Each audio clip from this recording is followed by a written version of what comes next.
I'm John Ronson, and you're listening to The World Is Wrong podcast. We're here to tell you how the world is wrong. The world is wrong about Dinner in America. Welcome to The World is Wrong, an extremely positive podcast where we celebrate films and film artists the world is wrong about. And today, in the aftermath of the Noscars, we are exploring one of Bryan's Noscar nominees for the previous year, the film Dinner in America. I have forgotten to introduce ourselves. I'm Andros Jones, and I'm one of your hosts. Who are you, Bryan? I'm Bryan Connolly, also a host. Yeah. I'm so excited to talk about this movie, Dinner in America. Yeah. Tell us, set up the clip. Oh, gosh. There's so much good stuff in this movie. Here's a scene of the two main characters, Simon and Patty, played by Kyle Gallner and Emily Skeggs. And this is, she's getting some low self-esteem moment, and this is him building her up. And this is just a taste of the brilliant dialogue in this movie. There might be spoilers. There might be spoilers. There might be spoilers.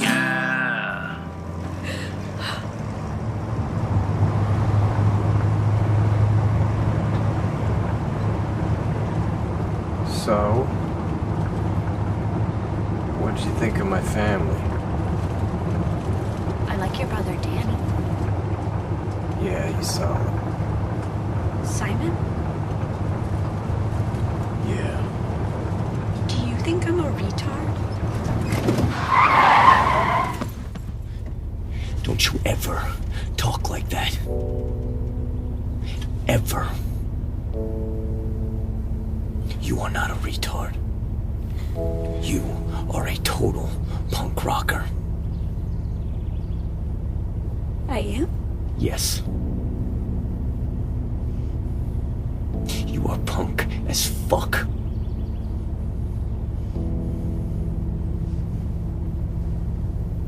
Can we listen to our song in here? Fuck yeah. Put that shit in the tape deck.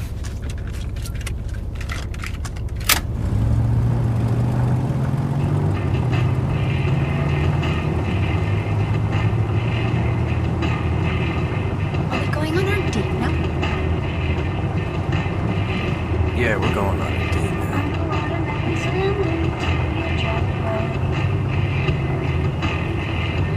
Simon? Remember when I told you that yesterday was the best day ever? Yeah. Today is even better.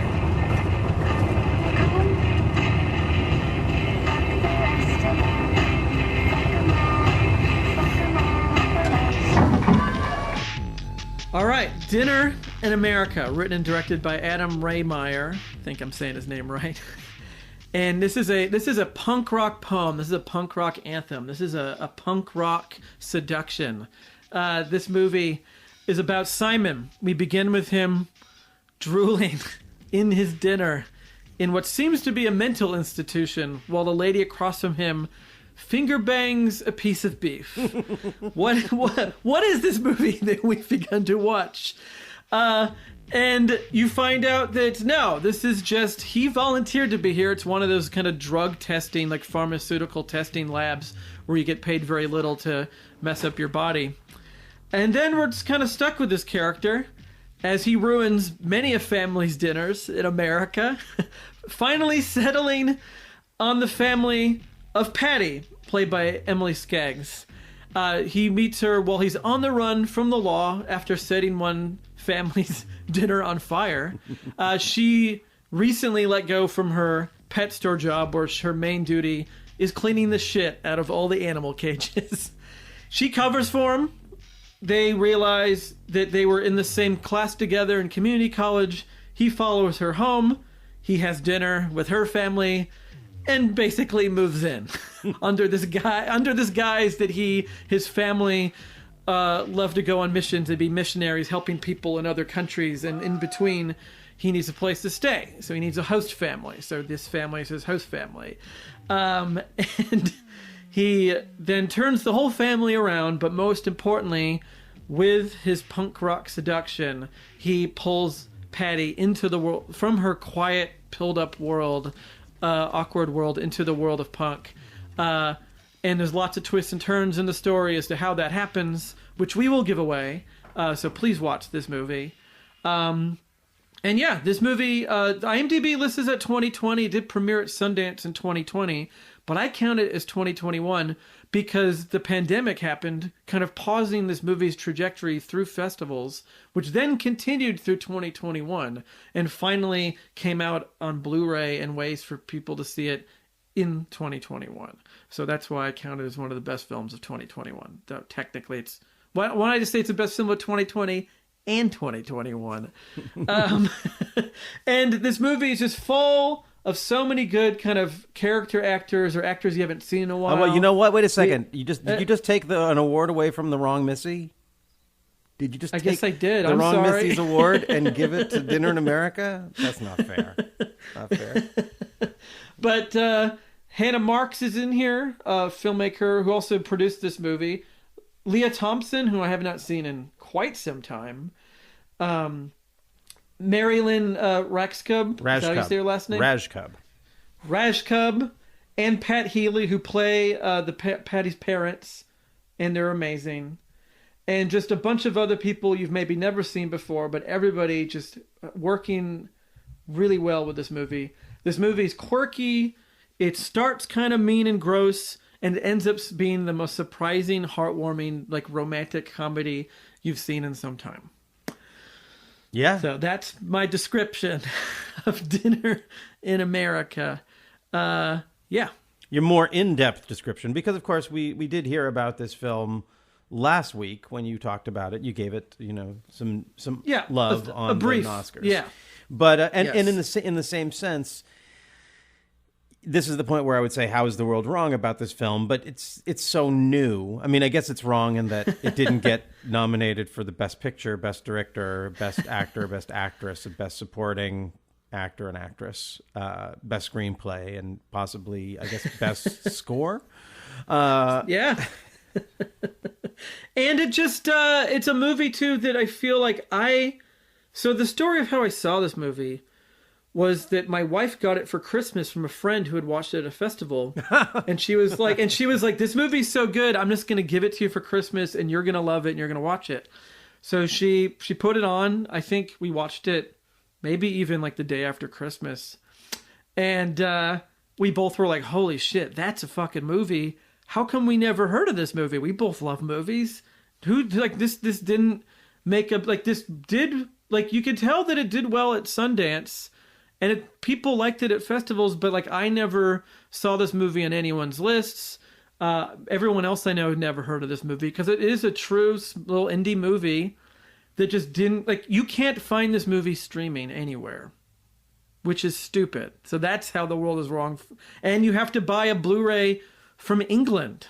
So to find this little movie is going to be a little bit of work, but it's worth it. It's so fucking worth it. This is sort of the punk rock movie I've been waiting for a really long time, where it gets the energy of punk, the idea of punk, the humor of punk, the anger of punk, and it's just so goddamn good.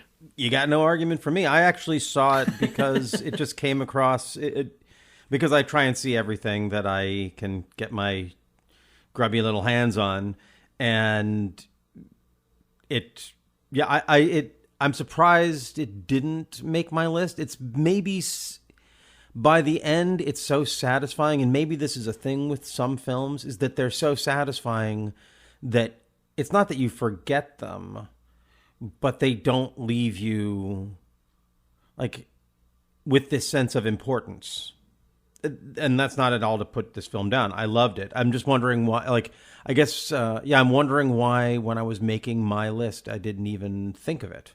Because, again, going back and watching it, it's clearly a very exciting film. And this director, do you know anything about this director? No, I saw the movie. I looked him up. He directed a bunch of other indie movies I've never heard of. He works with Mel Brooks a lot. It looks Oh, really? Yeah. How so? On crew. Like he's worked for Mel Brooks on multiple. This is an Adam Rehmeier, right? And what does it say? I'm looking at his IMDb. Camera and electrical department. Mel Brooks live at the Griffin. Mel Brooks strikes back. Mel Brooks and Dick Cavett together again. So it worked on Mel Blanc, The Man of a Thousand Voices, video documentary, video. So he just shoots. He's in this world. He's kind of on the Bob Whitey track in that sense. You know, he's a documentarian who is able to conduct really good conversations, or just, you know, not get in the way of really good conversations with people who everyone wants to hear from, and also is making his own interesting filmography. I mean, I'm looking at some of this stuff. The Bunny Game is a film about a weird film about a prostitute looking for her next meal, hitches a ride with a trucker that leaves her praying for her next breath. That sounds rough. Maybe that's not mine. His most recent is he's working on a documentary, Elegy for an American Dream. His one before Dinner in America was called H.P. Lovecraft, Two Left Arms. So he's all over the place. Yeah, just so probably an interesting, I guess, a film like this. How the world could get right is to learn more about the person who made it. Did he write it as well? Yeah, wrote and directed it. Yeah. Yeah. It feels like a personal statement. And it's just such a strong voice that I hope that he gets more money to make more things. I'm definitely, like, he's on my radar now to see what he's got. And then clearly he's on somebody's radar. Like, this movie was produced by Ben Stiller. So, like, that doesn't just happen out of nowhere. Ben Stiller, Mel Brooks, you know, the comedy funny world. People. Yeah. Yeah. Smart comedy. Smart Jewish comedy. Yeah. Tell us more. And so this movie is sort of like a magic trick. And I'll be honest, when I first watched it, the first 20 minutes I wasn't so into it. Like, it felt like it starts off and it kind of feels like a Todd Solondz movie. Yeah. It kind of feels like a R-rated version of like Napoleon Dynamite, where it's like really aggressively it's like quirky, and it's shot sort of in that Wes Anderson sort of like, here's the wide shot and everything's kind of meticulously framed, but it's really kind of mean and gross and crass and like harsh language and so the first 20 minutes when you have just Simon kind of barreling through, because the first scene is this long scene of him going to this girl's house that he meets at this pill testing place. They have this dinner. The family is terrible. They're racist. They're loud. Like they're just like drunk. They're inappropriate. And he just fucks it all up, you know. But he also is just like really crass and like just the language he's using is really aggressive, and it is kind of like listening to a punk song in a way, where it's like it's in your face. It's like making you hear and see things you don't want to hear and see. And so for 20 minutes, I was like, is this a movie I want to watch? Like, really? Is this a movie that I want to sit through? And that kind of humor continues, and those kind of characters continue. But then it does this magic trick with the relationship between Simon and Patty, where you realize, once you realize halfway through that they're actually in love with each other, and this is actually a romantic movie. And the way it does that turn, and the way it's a slow turn, and then by the end of the movie, you're just smiling and feeling so happy. And it's just sort of like, I don't even know, I can't think of a movie that's done that trick before, you know? Or this movie isn't a mean movie, ultimately. It's a very hopeful movie and a very delightful movie. And, like, I guess it's something that maybe the Farrelly brothers attempted to pull off, but in my mind never really quite got. Where it's like, you can have this gross, sort of mean, crass, intense type of movie, but at the same time have this really sweet, nice thing via the characters. And it totally won me over. By the end of the movie, I was like, this is one of the best movies I've seen in a long time. This is so good. When I was watching it, it felt like kind of like a cross between Welcome to the Dollhouse and Hesher. Have you seen Hesher? I have not seen Hesher, no. Hesher, it feels like the most direct touchstone for this. Joseph Gordon-Levitt plays more of a metally version of this guy who moves into a house. But in this one, he's helping a young kid find his voice as opposed to a girl, so it's not a love story. Yeah. And she really reads a lot like the girl from Welcome to the Dollhouse. And this is like, if that story had gone well, you know, like this bullied glasses girl. The thing about that movie is that it doesn't let the world off the hook, which as someone who was bullied, I kind of loved about that movie. Like seeing like a movie where there isn't some salvation for this kid, because there really isn't in real life. But at the same time, it's not a very pleasant world to live in. You see that movie once and you've done it.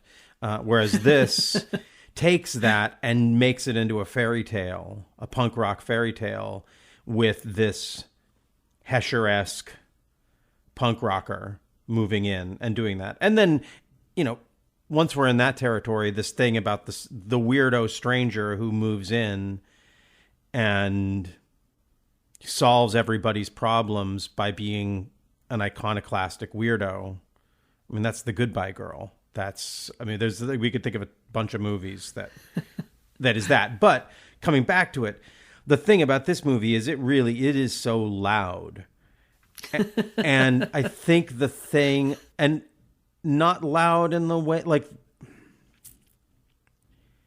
maybe Napoleon Dynamite would have been better if it branded itself as a punk rock film, as opposed to as whatever it was. Whatever it was. But you know, and what it was a strong choice. It's all these films that they're a victim of their own success. Like you make a strong choice for a quirky little film, and then all of a sudden, everyone's throwing attention and money at you, and of course you're going to run with it. Yeah. Unless you want a career like mine, in which case you don't, and so you know, there's no winning, and so yeah. I don't want to use Napoleon Dynamite to beat up on a film like this. I'd rather use a film like this to direct our attention to another really excellent film like Hesher. If you like this film, I bet you would dig Hesher. It's got some of the same feeling, but not that sort of twee aspect, which actually works really well like this. And I think that's because the punk rock bashes against it. Like I'm thinking about, I think the most overdrawn characters are the bullies in the tracksuits and their girlfriends. Yeah. Like the actors are giving such over the top. Like Marilyn Rajskub is doing, but there's like an interesting grounded humanity to her and to the parents, and even to the parents in the Awful First Family. But those, and of course, they're the villains, so they're drawn even more two-dimensional. What I love about those guys is they really do feel like the evil version of a Wes Anderson characters. Those two guys, right? Like if Ben Stiller, if his kids grew up to be just the shittiest kids ever, and they still wore the outfits, and they were just like these homophobic, horny bullies, just like total creeps. That's what that, and like there's little touchstones of the movie that remind me of like when Wes Anderson was really good, like with Bottle Rocket and Rushmore. Oh, don't do that. You know, man, what? His latest film's great. The French Dispatch. I know. I'm just awesome. saying, and never saw it. I'm sure it looks great. I'm sure the Kinks music sounded really good in the theater or whatever. But like but yeah, I just like this movie. Like this movie is the kind of low budget movie that knows how to use its low budgetness to like kind of heighten it, where it's like this isn't a big world. This kind of takes place in some little town in Michigan in the mid '90s, because nobody has phones. It feels they're forming a Riot Girl band, and this is 1996. I'm guessing, and that's my guess is that this film takes place in 1996. Or that's the type of world that it wants to do. Maybe 97, 98. Riot Girl. I don't know how much. It depends how hip these girls. I guess this band is super hip. I mean, his mask really stinks. Do you want to tell us this? Like, tell us the story of like, let's walk through some of the beats here. We don't have to do all of it, but I feel like this. Let's start at the beginning and like give us some of the highlights of this tale of Dinner in America. I mean, you really are focused because this is you. You were focused on the dinners, but but let's focus on America. Okay. Well, focus on like this character and his and hers evolution and that slow turn. And we're going to spoil this because it's great. So Kyle Gallner is amazing in this movie. I think this is like, he is a person that's always been interesting. And like, I love him in Veronica Mars, and we talked about him in Jennifer's Body. But like, here is like where he's really allowed to shine. And he just barrels through this movie instantly. As just like, he just wants to fuck everything up. He wants to mess everything up. He is like the ultimate punk. Every situation, every interaction he's in, he wants to make a ruckus and cause a problem. Just be chaos everywhere he goes. And he's clearly he is very angry. He's like, so many of the scenes he's just scowling in, he's frowning. It's a lot of like, he can't believe what people are saying. He's got a band called Psyops. It's a little punk band that he wears a ski mask in. He sings in. His band really wants to sell out and go big. And they've booked a show with an even bigger, what he calls like an eyeliner band. The Alliance. The Alliance, which is hilarious that it's called The Alliance. And he finds out about this and is so mad. And he meets with his band in the diner, which I guess they always meet at. And he's just yelling at them and he's swearing at them till they get kicked out of the diner. And he goes, they all want to move to the next level and they want to be signed. And he's like, fuck you. That is not punk. This is bullshit. And then he just kind of has that idea everywhere he goes. So like when he meets Patty and finds out that her boss took advantage of her, not paying her, fired her for dumb reasons, he's like, fuck you. We're going to get your goddamn check. And when the two jocks, make fun of her, he stands up for her, and then they beat the shit out of him while the bus waits. I love that they're all on a city bus. The bus stops, they go out, they beat the shit out of him while the bus is just sitting and waiting. Then the bullies get on the bus and drive away. And then he's like, fuck that. We're going to get back at these guys. So he has a plan to get back to them. And that's sort of like everything he does is like, he's not tolerant of anyone's shenanigans whatsoever. And he just expects the world to kind of match his punk ethos, like he's just like, in anything that strays from that, he is furious, he's upset with. But then that he softens a bit when he meets Patty. So when he meets Patty, it starts off as sort of him thinking like, well, because her character she is bullied. People make fun of her. People call her horrible names. It begins with the two jock guys making fun of her in a very crass, gross, sexual way with the sandwich she's eating that they don't approve of. And then she's taken advantage of everywhere she goes because she is a quiet person. She does not defend herself. She's like a 20-year-old living with her parents. She, like in other movies that we've done on the show, likes to dance alone in a room to music. I guess I like movies where people dance alone in their bedroom. And there's kind of food comedy and dancing alone in your bedroom. This is hitting your sweet spot. This is hitting my sweet spot. But not only does she dance, she dances to Psyops, who is her favorite band.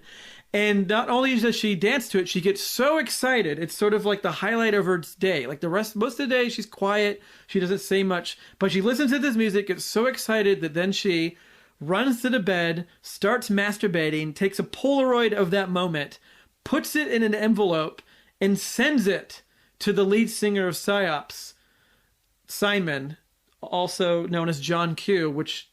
And so what's great is when they meet each other, neither of them realize that they've already interacted many times with these Polaroids. And she writes, I guess, poems and sends the lead singer poems, sends Simon poems with these dirty Polaroids. So he moves in with her thinking, oh, this lady's easy to push around. I can just kind of take over the house and move in, and that's how I can hide out from the cops. And that's sort of how it begins.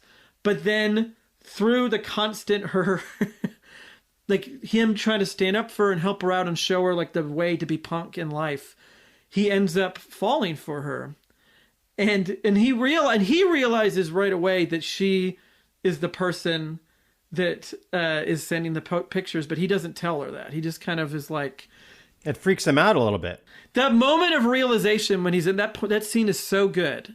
Yeah. Like all these scenes, there's all these great scenes of him not saying much and her revealing something to him and him kind of like, and you're just watching him experience the idea and the thought and the feelings. And it's so good. It's such good acting from Kyle Gallner. And so the part when he realizes that like, wait a minute, I recognize that underwear. Wait a minute, she's talking about me. And he runs to the bathroom and has this moment of like, oh, what the fuck? Like, should I leave? And then he does leave. But he comes back. And then the other moment, the highlight of the movie to me is when he breaks into you find out he's a rich kid, which is hilarious and so true with a lot of these people. He breaks into the mansion where he lives, has his kind of fancy punk rock basement in this mansion that is his bedroom. And he reveals to her who he is. She doesn't believe him, but he eventually convinces her. And then they record a song together. And he's watching her sing the song that he wrote the music to. And his eyes well up with tears because he realizes that he's in love with this woman. And that scene is so strong. Not only, but not just that he's in love with her, but that like she just keeps revealing her power. Like that he's not just in love with her. Now he is in awe of she's a great singer-songwriter. And he can't even believe it. Like that's the thing. I mean, this is the thing that you talk about, the magic trick. I feel like the magic trick is, it's the best thing that a movie can do in a way, is like you have the strong character and you have the weak character. And then as the movie progresses, the weak character, without ever like puffing themselves up, just keeps revealing their strengths to the strong character, who is just sort of like, we see it on their face of like, oh, you knew that, you know how to do that. Oh, and they just keep growing and growing. And that moment is that moment when she is in his place of total power and confidence, and he is just humbled. Like, yeah. And it's beautiful. And he realizes that he doesn't need to teach her to be punk. She already is punk. Yeah. You know, like like the dialogue we played earlier, it's like, no, like she is punk. She just needed to be told that maybe. But like he doesn't need to make her punk. She wrote this amazing song and then she sings it, and that song is so good. Oh, it's so good. And that song is a definite earworm that'll just get in your head, and you're going to be thinking about it for days and weeks and months. And like that's World Is Wrong. That song should be up for an Oscar for Best Song, but it's not. Yeah. And whatever's going to win, not as good as that song. Yeah, you're right. You're right. That's in some Frank territory. Like they. Yeah. No. Yeah. And so then that moment is so emotional and so goddamn good that's when I knew this was a 5-star. Like this is one of the best movies of the year. And then, but then the movie keeps going from there. Like you have this great scene with him, with his family, and learning kind of his family dynamic and how everyone kind of hates him and his family and assumes he's on drugs and just like, oh, that sister's like horrible. This great actor, yeah. But oof, boy. And then you get to see him perform with his punk band, and they're fucking great. And I don't know if Kyle Gallner's ever sung in a punk band or not, but he is so good. And he does the song of Dinner in America, dedicates it to his girlfriend, which is really cute. And then he just sings this great song. And yeah, and just this movie is just so full of surprises and great. Like what a great script for those two actors to like, what great roles. Yeah. You know, and I've never seen Emily Skeggs in anything before. At least nothing that's registered. I didn't even know that I did not put together until you mentioned it that Kyle Gallner was the goth boy in Jennifer's Body. Yeah. So, but that's how good the character is here. That's how good he is at really being this character. And what's also great about this, which I think separates it from other quirky type of indie movies, is that the characters are really grounded, other than the two bullies. And like you really, and their girlfriends, and their girlfriends, but like Patty and Simon both feel like real people, and you just kind of forget that they're actors. And I think it's a testament that you didn't recognize that Kyle Gallner is in Jennifer's Body, because the character in Jennifer's Body is definitely a more exaggerated goth, and this is an extreme character in this movie, but it feels very real. It's like, oh, I've worked with people like this. I knew punk kids like this. Oh, yeah. Like the way the anger just kind of bubbles out of everything you do, you know? And yeah, it's just like such a good role that comes once in a lifetime for an actor and an actress. And they both just, because yeah, they both could have been jokes and they both could have been stereotypical. Like we've seen characters like Patty before. We've seen characters like Simon before, but the way they ground it and in their interaction with each other is so different. Yeah, you know, we've talked a lot about him. Let's talk about her a little bit because it really is. It is a two-hander in that sense. Like both, in order for this to work, they both have to be giving these pitch perfect performances. Mm-hmm. And there's one point in it I was thinking about. I wanted to get your take on. So there's a scene where he has her take off her glasses and let down her hair. And it's this sort of classic and like eye roller kind of scene of like, okay, now like she's been playing, like we have a pretty actress playing a nerdy girl by having her hair up and her glasses on. And now he's going to take her glasses off and let down her hair. And she's going to be whatever, revealed as the princess. And something about that scene and the way they both played it, particularly her, and I guess the way the film portrayed it, it did that thing, but instead of being revealed as the princess, she just got revealed as, I don't know, like a different, like it did that reveal while undercutting that reveal. Do you know what I'm talking about? Do you know the moment I'm talking about? Yeah. Like there's something about the way she played that, and then the way the movie played that it subverted the trope in a way, but not like but not in this heavy-handed way. That was just sort of like, my eyes couldn't roll while it was happening. I wanted them to, and they couldn't because I was too caught up in the intimacy of the moment and her reaction to this whole thing going on in front of her, which is kind of the best thing about what she does. She's constantly sort of, another actress, I think, or actor might play it more embarrassed than she does, but the level of kind of amused, like she almost gets offended and then she gets amused. She almost gets embarrassed and then she gets amused. Every weird inner, like that victim-y response to the moment that's kind of her reveal for him, is like, instead of being intimidated, like her body's intimidated by him, and then her face and her mind are amused by him, and then that subverts the moment. And even that's happening in that. I don't know. I find her character so compelling, and exactly like him. When she sings that song, I'm with him. I'm like, oh, you've done it. That's the reveal. Forget the taking off the glasses and the hair thing. This is the reveal of her power and her beauty, right? Yeah, and I love the scene too when they first when they kiss in the burger place. Yep. And like so romantic. It's her just being like, I'll let you kiss me now. Yeah. And then he just moves to the other side, and then they just both just like, and you can tell that they're both so happy, and with them again saying like, you need to take it down a notch, and just saying all the things that they hear their parents and people say at the table to each other is so funny. And that's such a good moment. And it just feels grounded in like just way their intimacy doesn't feel cartoony. It doesn't feel like it doesn't match the quirk of the movie. Like those parts feel so real. Like it feels like that awkward, great first time. And yeah, in other movies she would have been more like, how do I do this? Or too weird, but she just knows what she's doing. They're fine. Yeah.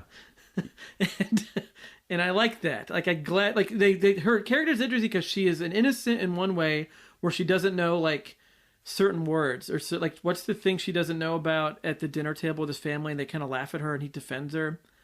A pyro. She doesn't know what a pyro is. Mm-hmm. But she is the type of person to masturbate and send Polaroids to people. So she's not like shy in that way. Like, but it's like she's just she's just kind of like maybe a little more sheltered than other people because she lives with these weird parents that interact with her in a weird way, and her brother also kind of feels the same way.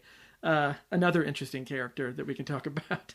But like, I like it's just a hard thing to pull off because it could have been she just plays it as stupid or like just so awkward, pixie girl, I don't understand or whatever.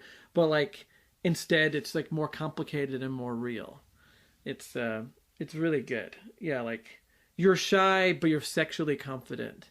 You know, like I don't know. It felt like, oh, I've known people like that. You know, it's very special. The writing is so good.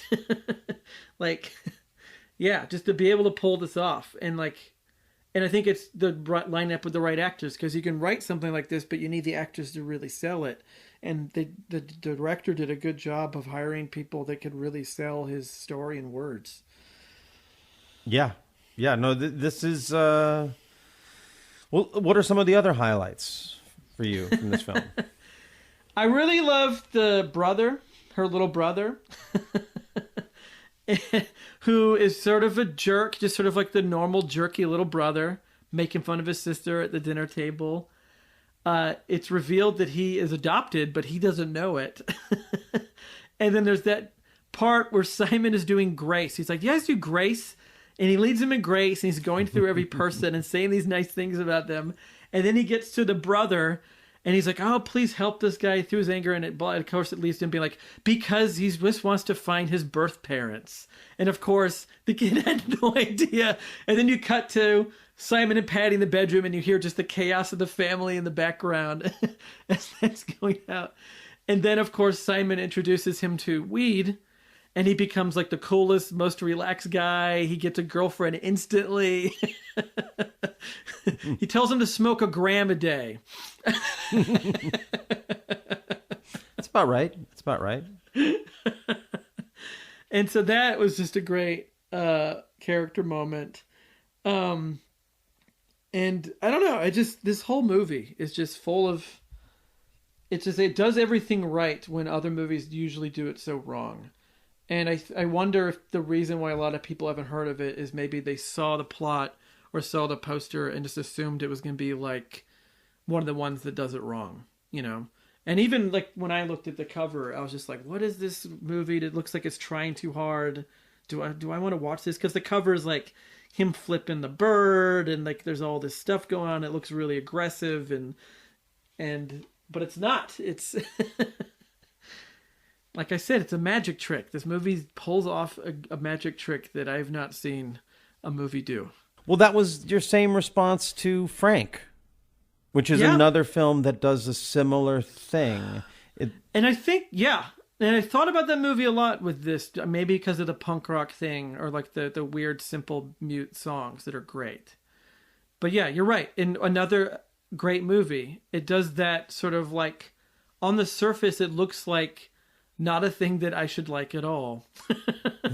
And I don't even know what the touchstones are, like what other movies do the thing that make me sour on the idea of like A Dinner in America or Frank. And then you just have to be forced to sit and watch it, at least for me. Like I would have never watched this movie if my wife wasn't like, we're watching this now. And I'm like, okay. And you saying, we're going to watch Frank now. And I'm like, okay, you're going to watch Frank. I never wanted to watch it. I think I definitely... I fight against quirk a lot in indie movies. Are you a true stories guy? I do. See, I do love that, and that is real quirky. And Talking Heads in general are. I think that's sort of like the essence of all these things you're talking about. Wes Anderson and Napoleon Dynamite and Todd Solondz and I think it all comes back to true stories. I think what happened was that, for me anyways, with like indie movie, it really was Napoleon Dynamite. It really was like, I was into Wes Anderson and all that stuff. And then there became that post-Royal Tenenbaums, post-Rushmore type of like just like the wave of like all the bullshit that came after Pulp Fiction of trying to make everyone was a cool philosophizing gangster.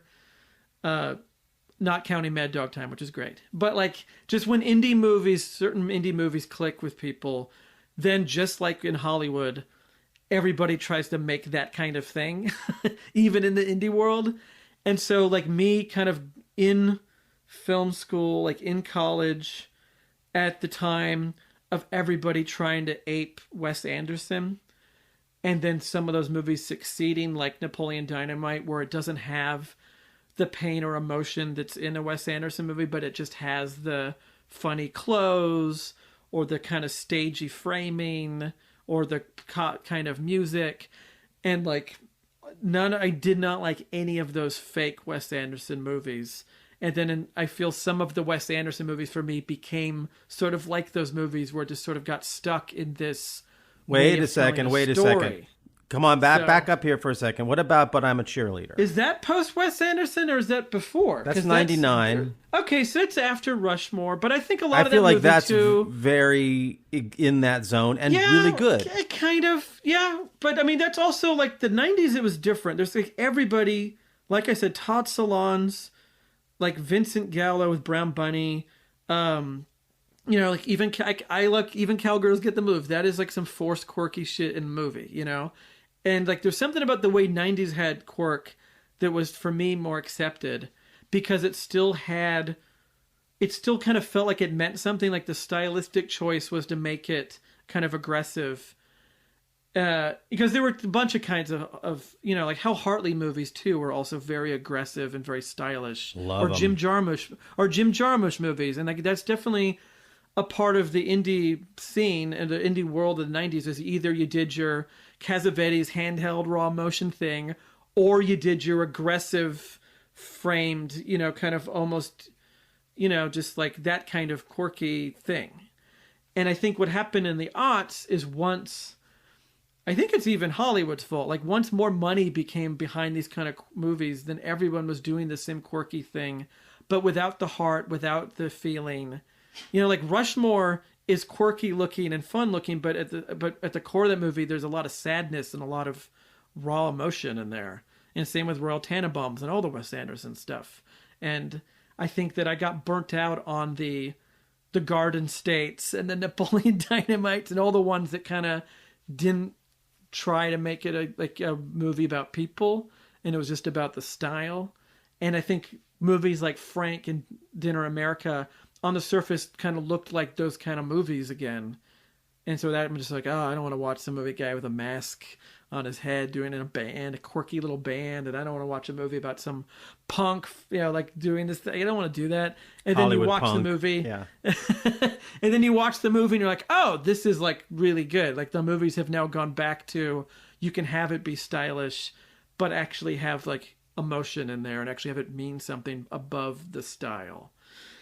Okay, sorry for the long rant, but I think that's why I push it. I think that's why I push against movies like this still, and I need to learn now that I'm wrong. And I think people aren't making, or maybe some people are making the movies anymore that were the ones that did make my eyes roll. Yeah. At this point, can we say that Leah Thompson has surpassed Anne Bancroft as the, most incestuous, mother on screen? Because between now Back to the Future, Back to the Future is sort of sublimated, and now in this film she goes full on into this sort of hungry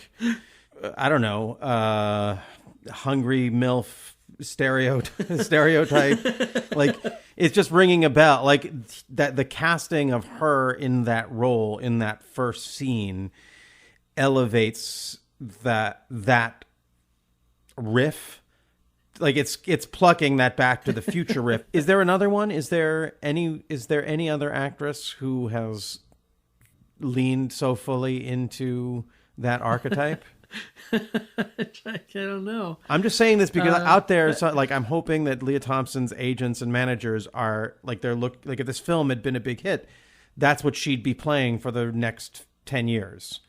Is that thing because that's a particular kind of role, and just like so many other things, once that role is actually claimed, as opposed to sort of like what is the experience of the Mrs. Robinson character?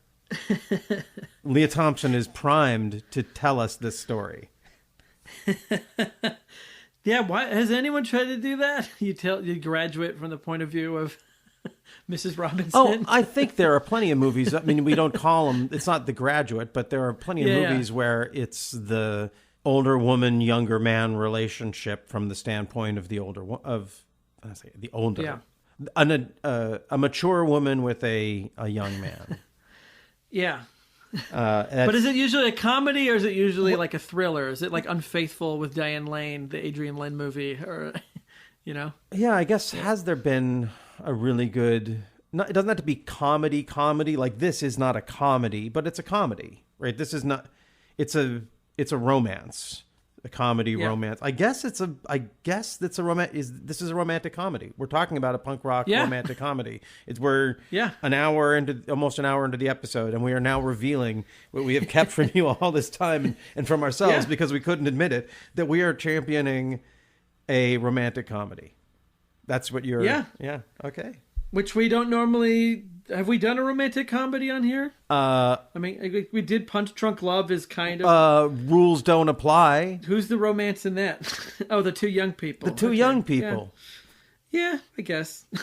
You count that as a romantic comedy. You really don't. All of Warren Beatty's films are on some level romantic comedies, even Reds. Wow.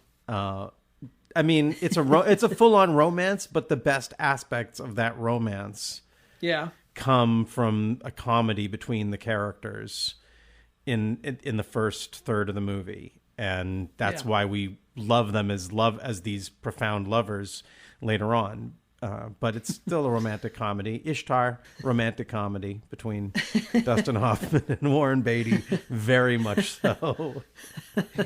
Anyway, sorry. So, okay, well, and we did, and Bewitched, and we did the whole Nora Ephron. Oh, yeah, Bewitched is it's a romantic comedy. She's the empress of romantic comedy. That's true. And it'd be interesting to see if Adam Rehmeier, I'm hoping I'm saying his name right, ever gets to make a bigger movie, and what will that movie be? Because looking at his filmography, it is kind of all over the place, but I can see him pulling off a bigger, stranger version of like another like genre. Like this movie does work like a romantic comedy, but with a lot of twists and turns in it that make it not an obvious one. And I wonder what he's got up his sleeve, because this is definitely a movie made by someone with a very strong voice. I want to pose a theory here. I am guessing, I'm just that this is a script that was submitted to Ben Stiller that maybe at some point he wanted to make. Like at some point he was Simon, and he either grew out of thinking that he could be that, or he had the good sense to be like, no, I can't be that, but I could produce this. And he's someone who knows how bad a romantic comedy can be. Yeah, and how good it could be. I think there's something like that. Having someone like that who's a producer, who is as smart as he is, who has worked on so many like really mid-level money grab romantic comedies and tried to do them the best he can, whatever, I assume, but also knowing that what his job is not to be the producer or the director on those. And there's a certain amount of quality control that comes from knowing where all the quicksand is. And I don't know if that's how it played out, but as I'm looking at as we're talking about it, and I'm looking at the Wikipedia, my Oliver Stone theory on the birth of Dinner in America is that someone at some point submitted it to Ben Stiller with the idea that he would be Simon. And thank you, Ben Stiller, for not doing that and giving us this great performance from Kyle Gallner. And meanwhile, have you been watching Severance? his new No, series? it looks good. It's weird and good and strange, and there's a ongoing collaboration now between him and Patricia Arquette that Nice. I love. That takes us back to what was the David O. Russell film they did together? Flirting with Disaster. Flirting with Disaster. Great film that we Yeah. should cover on the podcast sometime, I think. Yeah. Yeah, so Ben Stiller's up to... I actually think we are in the phase of Ben Stiller's career that we wanted in We didn't get for 1996. 25 years. Yeah, where now he's just a filmmaker in control Yeah. of his thing, and Escape at Dannemora and Severance could not be more different, except that they're showcases for Patricia Arquette, and Yeah. they're really smart and unique and not trying too hard in any way. And I'm hoping that we'll also get the same thing as an actor as he moves into being an older guy and playing older guy roles. That we'll get some of those, like he can actually do the do it guy. Yeah, someone should make the whole movie for that. Yeah, the whole movie of that. Do it. You know what, Brian? I have something to tell you. You know who should make that movie? You Who? should. You should. Go on. Just do it. No, seriously, really. No. You should make the movie. You should make it. Do it. And maybe Ben Stiller saw like a little bit of that young David O. Russell in this filmmaker with this movie. You know? I think that's like this, like because David O. Russell stuff, his early stuff had the same kind of feel in a way of like it was aggressive, it was stylish, but it was so well written and so well acted, and like Spanking the Monkey, Flirting with Disaster, Three Kings, like those, and I Heart Huckabees, like those first few movies just had the quirk and the style, but it was grounded with just great dialogue and great people.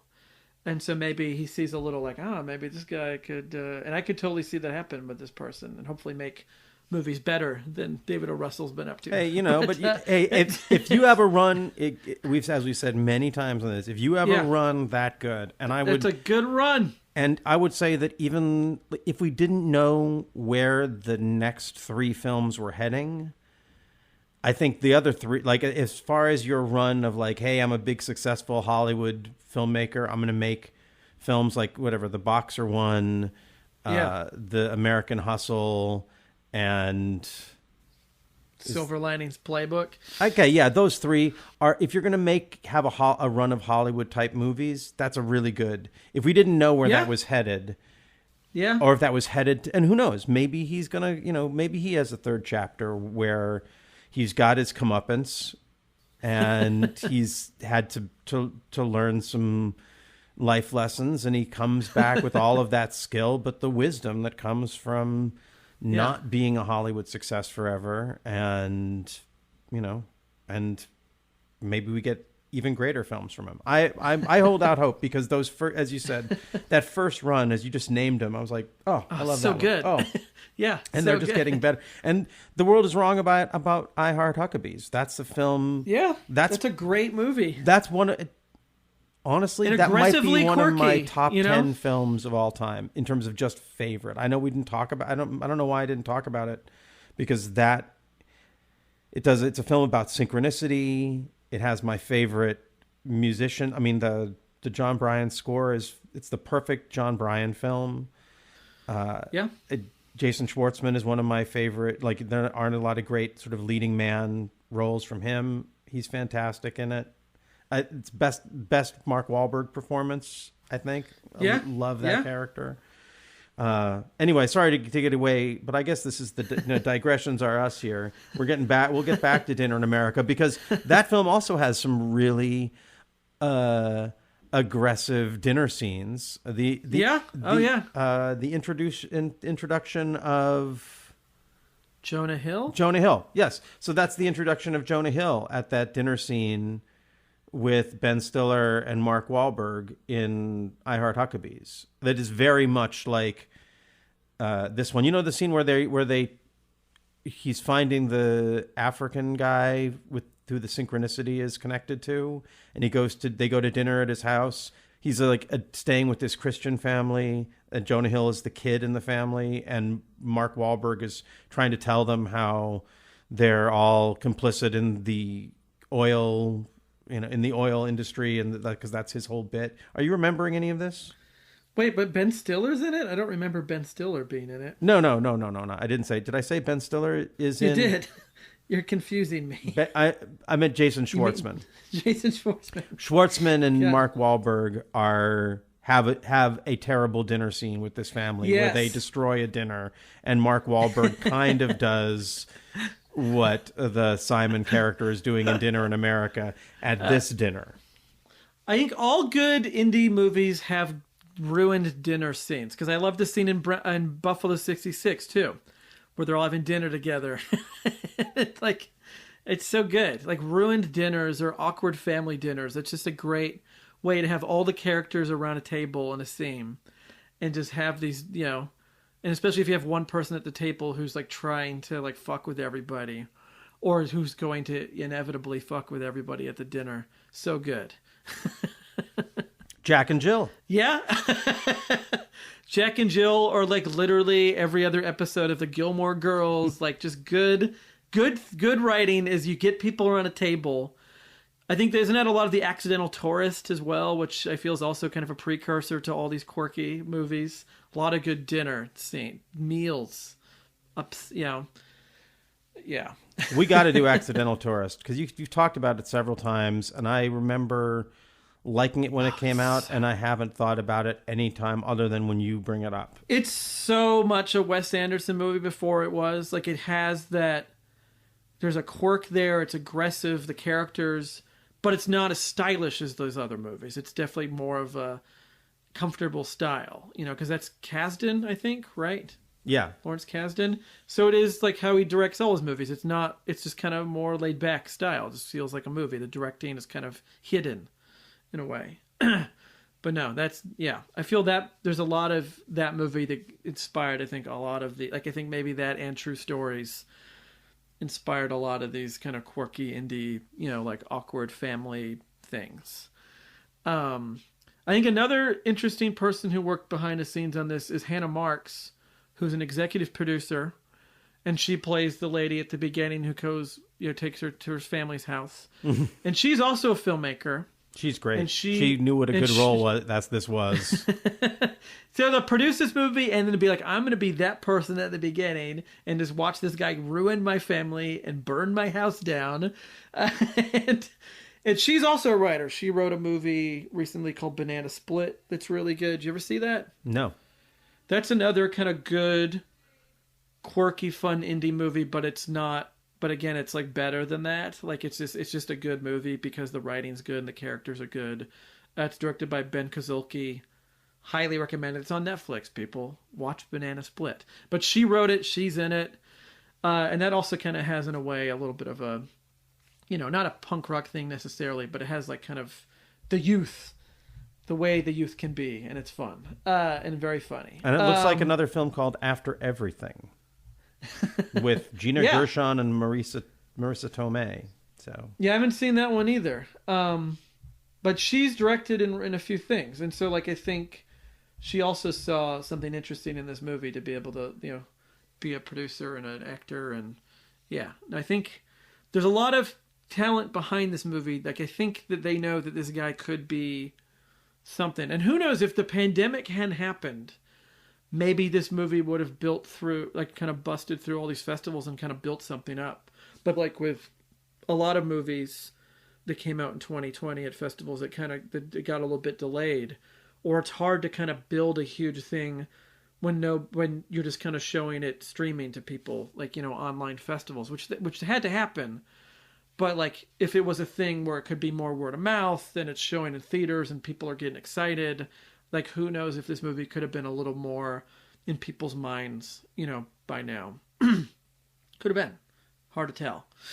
Yeah, but like the Patty character, it's an unassuming powerhouse, and we are stepping in as the Simon character and going to stand up for this Patty character. And you know what that might mean? That we get beaten up outside of a bus while the bus waits. But the story doesn't stop there, my friends. We're going to take this industry to task. We're going to fight. We're going to take this movie to our parents' basement. That sounds bad. No, and make a demo. This is it. We're recording. We're recording the single. We're allowing it to display its brilliance. In fact, you know what?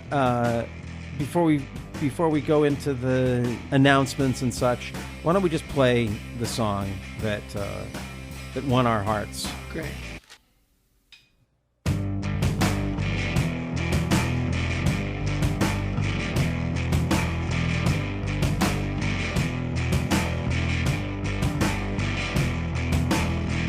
I'm a watermelon slammed into your driveway. Crack me open so I feel the air inside me. Like a tongue in my eardrum, dum dum. Music boyfriend, I'm your yum yum. Call me and I'll come. Fuck the rest of them. Fuck 'em all but us.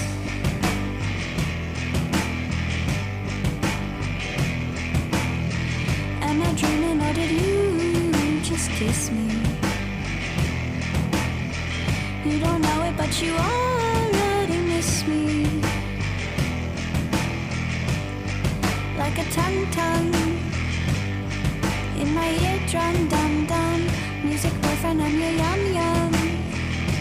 Call me and I'll come. Fuck the rest of them. Fuck 'em all but us.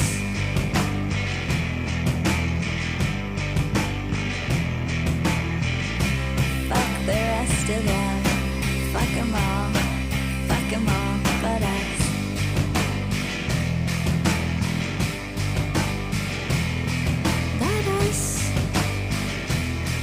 But us. Fuck 'em all but us.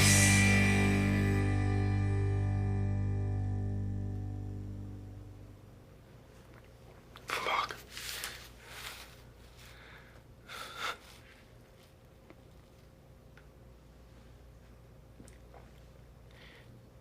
That was tits. Is tits good? Yeah. Tits is good. Hi, I'm Brian, And I'm AJ, and we have a podcast called The Director's Wall. examining a filmmaker's career, film by film. First up was M. Night Shyamalan, then Francis Ford Coppola. Who's next? Is there anything to this whole auteur theory? Find out on The Director's Wall. subscribe via Apple Podcasts, Google Podcasts, Stitcher, or your preferred listening platform. Have you ever thought about being a sex worker? Or robbing a bank? Or maybe you're bored and thinking of climbing Mount Everest on a whim? If you've got a bad idea. We've got good advice from the people who've been there. Hi, I'm Marty Caproni. And I'm Joe Garrix, and we're the hosts of the brand new podcast, Good Advice for Bad Ideas, right here on the Paper House Podcast Network. It will be interesting. We promise. Dear listener, if you are just discovering our podcast, you can find all of our episodes on our website at theworldiswrongpodcast.com. You can also write to us at contact@theworldiswrongpodcast.com or follow us on Instagram at theworldiswrongpodcast. And now, back to the show. So tell us about next week. This is because we each picked a movie from our Noscars list Oh, yeah. from 2021. So what do you have for us next week? Old Henry.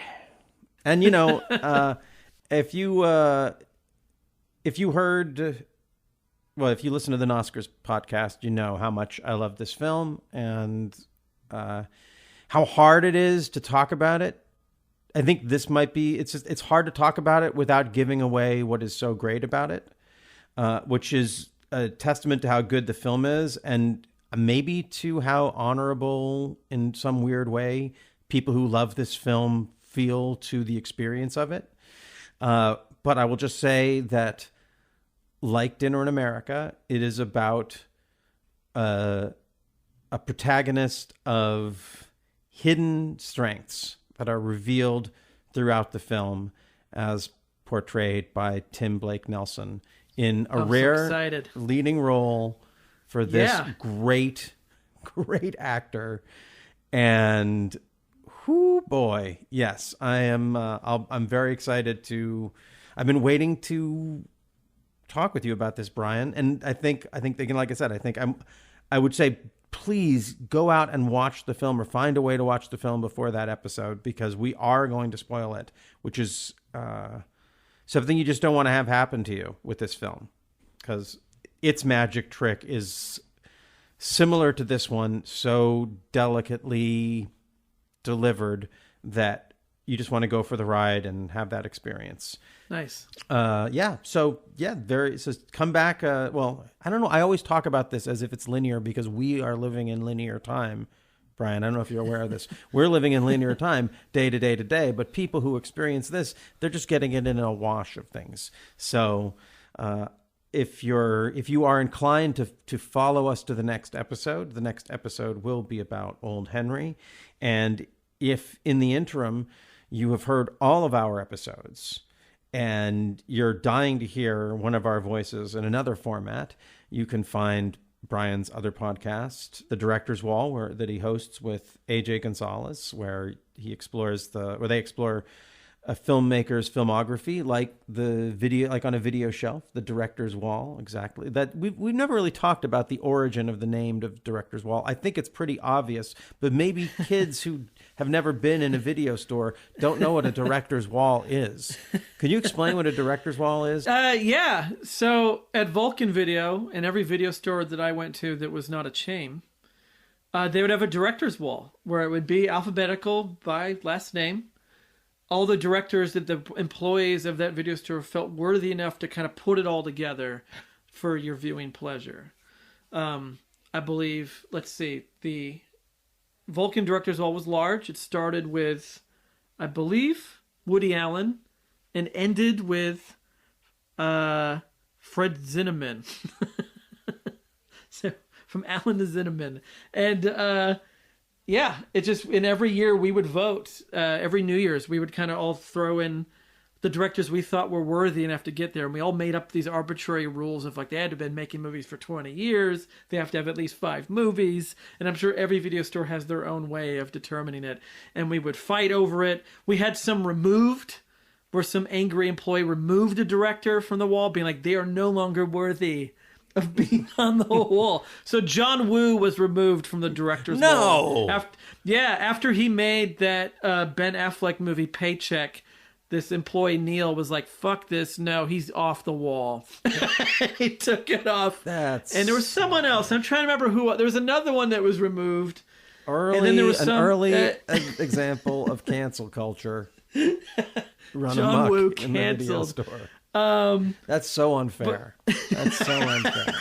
That's so that's all I want to do is fight with that guy or gal. And do an episode on Paycheck and bring him in as a guest, right?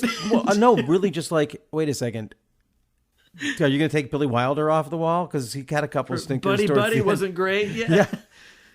Well, yeah, that was, but you know what? Video store employees, they're passionate. Like, there were people that would plead cases every year for the same people, and every year those people would get shot down. Wait, were any of these employees you're talking about, were they featured in the documentary I shot at Vulcan Video? It's on our first episode. They might have been. I don't know. Yeah, there's a couple of them who really sound like they would not be above getting that angry at a director. Like, there was always a half and half of people really wanting Michael Bay on the wall, and the other half being like, over my dead body. Are you excited about his new one, Ambulance? Oh, it looks great. Jake Gyllenhaal, it does look good. Really good. I'm excited. It looks good. And then every year AJ wanted to get Ron Howard and Zemeckis on the director's wall, and every year that got shot down, and he was always very sad about that. So it's just, but he wanted it, and we're all like, no. No Zemeckis? Wait, Zemeckis. He's such a voice. Didn't get on. But we all looked at it and we're like, but his last X amount of movies were terrible. So we don't want, like, after a certain point, it's not good. They're not terrible. So it never reached. That Denzel Washington one was not terrible. It never got the votes. We would vote, and that would always be low voted. And Ron Howard, I would have got fired from this There was place, this people job being so like, quick. no.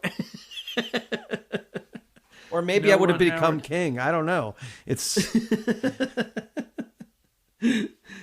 Yeah. Do And these it was people always listen to our really- podcast? Do they know? Who knows? And it would always be really exciting when someone made the director's wall. It would always be like this big event of like, finally, they're on the direct. This is so great. It was like a validation for whoever liked the director. Yeah, it was always really fun. And that's why the podcast is called The Director's Wall, named after Vulcan Video's Director's Wall. Because a lot of people like myself would go to a director's section and just go through the whole section and watch it all. Like, I'm just going to watch every movie by these people. And it was an easy way to do that. Well, because it was all there together. By the Woo standard, both of your seasons of the Director's Wall should be taken off the wall. Shyamalan was never on the wall, but Coppola was. I don't know. Yeah, I love Coppola more than the next guy. But your episode about the travesty of Hammett. I mean, there should be demerits for destroying somebody else's film. But take them off the wall. You know, it just we never got into the personal lives. We never got into that. We're just like, fine, you're just on the wall because we like your movies. I'm with you. I don't think anyone should. Yeah. Taking Woo off the wall is wrong.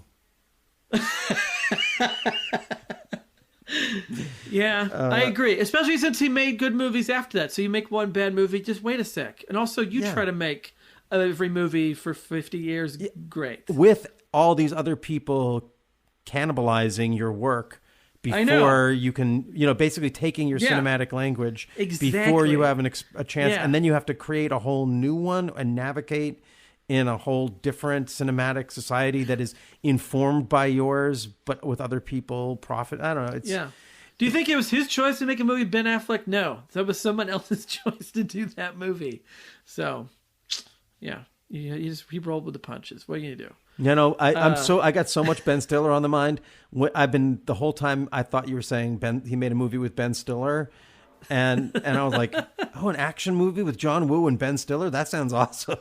No. Zoolander 3 could happen. Let's do it. Tropic Thunder 2. Yeah. Of John Woo. Yeah, let's go. Oh, you can't. Yeah. Wow. Boy. How do you? All right. Yeah. Anyway, and if you want to find my stuff, Radio 8 Ball's out there. If you're listening to it, you probably live in India. If you're listening to this, you probably live in Australia. Our friends. Our friends across the globe. Please offer us a refuge when we become exiled in America, like these two young lovers in the film Dinner in America. And if you want to send us your thoughts or your responses, your suggestions, your insights, you can send us an old school email at contact@theworldiswrongpodcast.com. You can find us on Instagram at The World Is Wrong Podcast, and you can find us on Twitter at World Is Wrong Pod. And every episode of the podcast has a page devoted to it on our website, which is www.theworldiswrongpodcast.com. And we talked about the Vulcan Video documentary in this. I really recommend you check it out. It's very, I'm very proud of it, and everyone who participated in it should be, because they're awesome. And some of those people, like Brian and Jasmine Moreno and AJ Gonzalez, and of course the historical and now defunct setting of Vulcan Video. Highly recommend you check it out. It's a very punk rock place. Don't burn it down. And I guess you can't. It's too late. If you wanted to burn it down, you'd have to get a time machine, go back in time, burn it down. And in fact, who's to say that wouldn't have made things all better in the long run? I'm trying to go out, and I'm now stuck in. I'm stuck in a riff on thinking about time machines and Vulcan video and pyromania. How do we get out of here, Brian? Well, remember out there, the world is wrong, and it's probably wrong about you. Thank you. Are you both on dope? He's definitely on dope. Back off, Renee. I'm not on dope. He totally is, Mom. I can tell. He won't look at me. He looks past me, but not into my eyes because he doesn't want me to see his eyes. Jesus fucking Christ, can we just eat the fucking meal? Don't talk like that in front of my kids. We learned about dope and dare. Dopers share needles and get AIDS. Why are you here? Oh, it's nice to see you too, Dad. Answer your father. If it's about money, no way. Well, don't worry about it. I'm not after your goddamn money. There's an agenda, Mom. There's always an agenda. If I were you, I'd check my jewelry box before he bakes. Shut the fuck up, Renee! Strike two. What is this? What are you doing? What is this? He's high, Mom. Don't pay attention to him. It's what he wants. He feeds off it. Uncle Simon has dirty fingernails like the dopers in my dare book. Hello? Hey, sorry I'm late. Why is the front door locked? Whoa. What are you doing here? Hi, I'm Danny. Hi. Did you give him your key? Yeah, so? Why'd you do that? You know he's not supposed to be in here, right? Relax, Renee. I need to relax, Danny. Poor Mom had to come home and find these two in the basement shooting up. What's going on here? Nothing. Nobody's shooting dope, all right? We were writing a song in the basement. I can't do this anymore. Right. Now Dad's upset. Stop picking on Simon. Excuse me? You heard me. You're all being mean. He doesn't do dope. He just ate Sunday and Monday from my Easy Dose because he got beat up. Mommy, what is she talking about? I have no idea. I think she's just as strung out as he is. Okay, you know what? Leave her out of this. Look, you seem like a nice enough girl, but I'm sure he's got you brainwashed or is manipulating you with drugs somehow. Simon is a pathological liar. He's a thief and a total pyro. Hey, you know the cops have been sniffing around for you? Yeah. They came by the office and grilled me for a half hour. Oh, God. Oh, no. It's okay, Mom. He'll be gone soon. What's a pyro again? Oh, are you serious? You know what? Knock it off. Knock it off! Not the sharpest stick, is she? Don't talk about her like that. Like what? Like she's subhuman. And with that condescending fucking tone. All right, that's 3. Yeah? What the fuck are you gonna do about it, Alan? No! Hey! Come on! Hey, stop! Come on! Let's go, big shot! Get out! You ruin everything!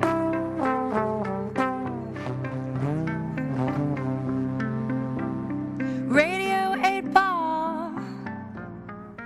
Andros here. When I'm not co-hosting the World is Wrong podcast, I'm hosting and producing the Radio 8 Ball podcast, where we answer questions by picking songs at random, like picking musical tarot cards. We've hosted musical divinations for people like John C. Reilly, Patricia Arquette, Tig Notaro, and Fred Armisen, and hosted over 200 songwriters, providing the randomly chosen answers from Inara George and Dan Byrne to Mose Allison and Alan Toussaint. That's Radio 8 Ball, all one word. You can find us wherever you get your podcasts and download our app from the iTunes App Store. Show.